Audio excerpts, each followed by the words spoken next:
कक्षा 11 दिगंत भागवान पाठ पूस की रात। लेखक मुंशी प्रेमचंद जी। व्यक्ति परिचय। तो मूल नाम धनपत राय, मूल नाम धनपत श्रीवास्तव। जन्म 31 जुलाई 1880 लमही गांव वाराणसी उत्तर प्रदेश में।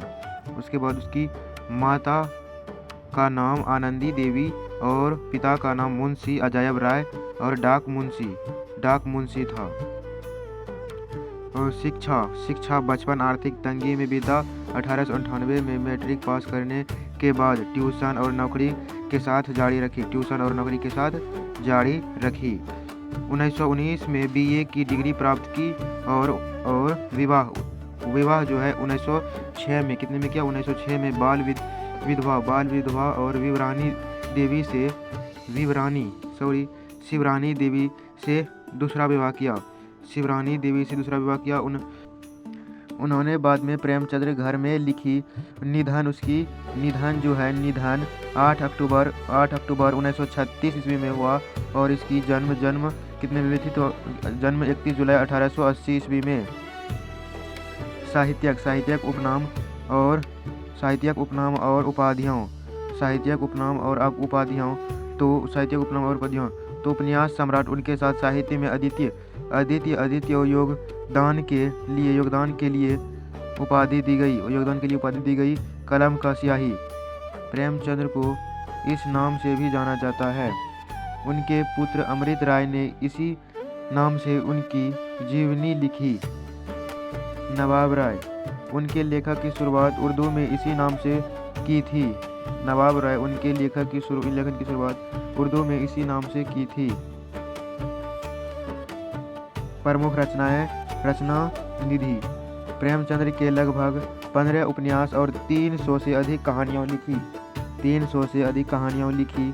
तो कुछ प्रसिद्ध उपन्यास गोदान, गबन और सेवा सदन, रंगभूमि,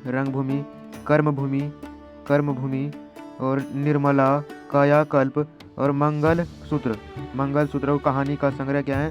तो कहानी का संग्रह मानसरोवर 8 खंडों में क्या है? विभाजित हैं। उसके बाद चर्चित कहानी जो चर्चा हुआ है तो पूस की रात, कफन, ईदगाह, नमक का दरोगा, पंच परमेश्वर। उसके बाद 2 बैलों की कथा, बूढ़ी का की नाटक। तो करबल और संग्राम, प्रेम की वेदी, संपादन हंस, माधुरी, जागरण, मर्यादा। तो साहित्यक विशेषताएं। तो आदर्शेन मुख यथार्थवादी उनकी रचनाओं की मुख्य विशेषता है। वे समाज के कड़वे सच को प्रस्तुत